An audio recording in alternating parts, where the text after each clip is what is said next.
don't know why I'm having such a difficult time with this intro, filming it over and over. This is the third time, and you know what they say, the third time is the charm. I think that's what they say anyway. But this video is going to be the 4 worst non-draft pick retail football sets from Panini. Because you know draft pick sets, those usually take the cake. But, so this is the 4 worst retail football sets from Panini. What inspired me to do this video is I just did the 4 best Chrome football sets from Panini, non-draft pick sets. And so basically there are 4 sets and I ranked them. And the video got buried in the algorithm. It did horrible, but I had a really good time making that video. I enjoyed it. So the number 1 spot will go to the worst set. And I got to put a little thought into this, so I filmed the introduction separate. I'll think about it for a little bit, and I'll let you know what I came up with and how I rank these things. I already have a good idea. I already have a really good idea of a few sets that are definitely going to be among the worst.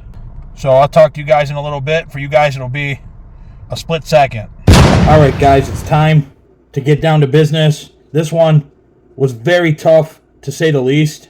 Now, I love opening football cards, and even the worst sets, I'll be completely honest with you guys, well, what I would consider the worst sets, I still have fun opening them. If I can't get my hands on absolutely anything, I will open these sets, you know. But I took a lot of things into consideration for this list. I didn't do no deep research or anything. I haven't even opened up some of these sets in quite some time. And there were sets that came very close to making the list but didn't. I narrowed it down to 5. So these are the 5 worst sets. I'm going to start with the best, and I'm going to finish with the worst. So the best among these 5, but it's still among the 5 worst, it's going to be Contenders Football. Well, real quick, one more thing before I get started. If I leave something out that you think is worth noting, or I hit you guys with any inaccurate information, just let me know in the comment section. But coming in at number 5, so this is the best among the worst, it's Contenders Football. Now, you can kind of see this just by looking at your store shelf. We had an abundance of 2023 Contenders Football, and where is it? It's still on most shelves. Out of all the football products out right now, you can see it sits the longest. But if you want something to rip and you have nothing to open and you want to open football, it's definitely a go-to. Now, one of my problems with all these sets is I think, you know, the pricing is off. I think these non-chrome sets, they still should be $20. Now, that being said, I applied that across the board to all these sets that I'm talking about today. And why do I bring that up? Because when it comes to Contenders, all the base cards you get, even the rookies, there's very little value in any of those cards. Now, I'm not 100% sure, but, you know, I'm not 100% sure on the values, so I'll throw what's probably the highest base rookie value up on the screen for this year's Contenders, and that would probably be C.J. Stroud, I would guess. Almost certainly. So you guys will know the value of that card. And that's the most value you're going to get out of the base. The mega boxes, it's pretty cool that you can actually hit, you know, 1 auto and 2 mem cards. Well, jersey cards. But now here's the knock on it. The 2 jersey cards, they're not game worn, they're not player worn. Now, if they were game worn or player worn, that would definitely make a big difference. Your auto is not going to be very good 99% of the time. Out of the blasters, you're going to pull an auto probably 1 out of every 3, maybe 4 boxes. You know, it's if you got nothing else to open, I will say, and you really want to open something and it's on the shelves, open it. Or if you want to get your kids. A lot of these sets are, if you want to get your kids started and you want to get them excited, these sets are real good for them too. Now, that's not to say you can't hit out of there and hit one of the big guys, but, I mean, what's the odds that you're going to pull an Anthony Richardson auto? Very slim. All that being said, I will say it's the best of the worst when it comes to the bottom 5. Next, now, a lot of people might disagree with this one because there is a huge chase. And that was another reason with the Contenders. There's not any big case hit chase that I could tell you off the top of my head anyway. If there is a case hit in there, it's not anything noteworthy. But this next set, there is a really huge chase in it, and that's why some people would disagree with me. But this is at number 4, Absolute Football. This set, the base cards are absolute trash in my opinion. Some of the worst. I really can't stand the base cards in this set. They actually they actually frustrate me just looking at them. And I mean, they're cheap, and they're just, the one year they had the silver on the borders for the rookies. The cards looked a little different for the rookies, but even those, they look like trash. So when it comes to the values and stuff, they're not high value. You're getting mostly base. It's like a big base dump. And really, they know. It's because they know, they print an absolute shit ton of it because they know the kaboom chase. And that's what saved this thing from being the worst, is the kaboom chase. That's a big chase. It's one of the top, most desirable, and most valuable inserts in the entire sports cards hobby across the board. Retail, hobby, whatever, kabooms. I like downtowns better personally, but for some reason it just seems as though kabooms hold more value and have more value. And I think that's because they're so scarce, and that's the other reason why it's kind of why Absolute makes the worst list, because I don't even believe the kaboom is a case hit. It seems so incredibly hard to get.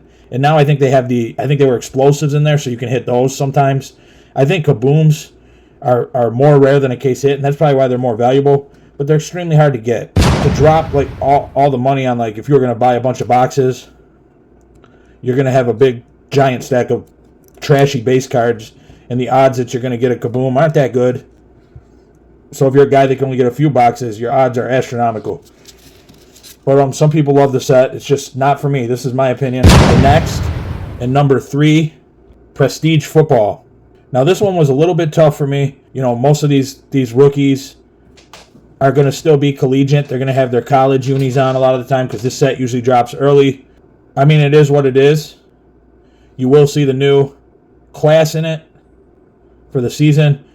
But like I said, a lot of times it's going to be college uniforms. This was a little bit of a tough one for me because usually in each box, you do manage to pull a few number cards. Some pretty cool parallels out of there. There is a chase. There is a case hit. But it's not anything on the level of like Kaboom or Downtowns. And that's the drip. And some people really get excited about that one, but most people don't. Now, if I pulled a drip, I would be happy. Especially if it was a player that I like. It's not the Kaboom. It's not the Downtown. It's not on that level. Not even close. A lot of base out of there. So prestige and then just everything from design. That's why it landed in that spot. But now, number 2.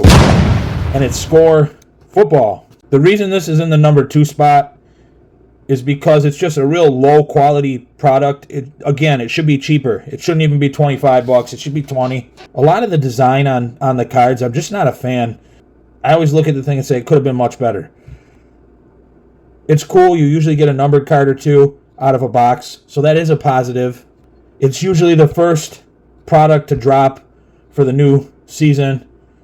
It's usually the first set you see, so that's also a good thing, but that means almost majority of your rookies, they're usually going to be in the collegiate. They're going to be in their college unis, and that's a big thing for a lot of collectors. We're looking for the pro jersey, but if the only way I could get an autograph or something is with a college uni, then I'll do it. This doesn't make the worst product because there's a lot of cards in there, but it's going to be mostly base. And again, this is one of those sets that's real good to start with when somebody's first getting into collecting. This is a good one for the kids. And I mean, these are paper cards, so the quality, it's usually not going to be there. You could say that for a lot of the sets, to be honest with you, over the past few years that I've been doing it, the past 4 years. Number 1 worst Panini retail product, in my opinion, and this one takes the cake, and some people will disagree with me on this one. I know it. But something about it just feels so cheap. It's Zenith Football. The retail, I'm talking about the retail. This is all retail. These boxes, like the blaster boxes, I opened a bunch of them before. They say you get an auto or a mem. I never pulled an auto out of any of them.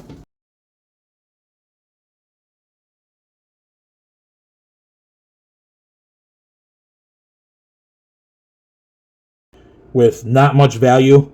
Now, they do have some cool inserts. I will give them that. I can't remember exactly what they were called. I can't remember what it's called. It's a chrome insert. There's a couple chrome inserts in there. There's one I like and there's one I don't like. There's one that can have red or blue backgrounds on it, and I think it's called Pacific. That one's nice, but that's one of the only inserts I really like in there. There is a couple thick inserts in there as well. I think it's Z-Stars maybe, if I'm remembering correctly, and there's another one. Those are kind of nice too. I'll give them a little bit of credit on those, but the product is just loaded up with junk, and you're going to get a lot of the same cards in box after box after box. And when they advertise the jersey card or the auto, at least from last year's, you were getting all jersey cards. The auto was probably a case hit. Maybe there was one per case. Who knows? Some people might disagree with me on this one and say it doesn't. It shouldn't be the worst one because you do get the mem card in there. But again, it's a jersey card, and it goes without saying these days. But it's not player worn. It's not game worn. So Zenith Football, for me, I just don't like the design and stuff on the base cards. It's neck and neck for me. But I was so disappointed with every box of Zenith Football I opened. So Zenith Football is taking the crown for the worst Panini football retail product, period. For me, these are just the lowest tier. Worst. Panini has some great sets, and they have some sets that I avoid, and these ones that I just listed off to you, they're ones that I avoid. There were a few that almost made the list.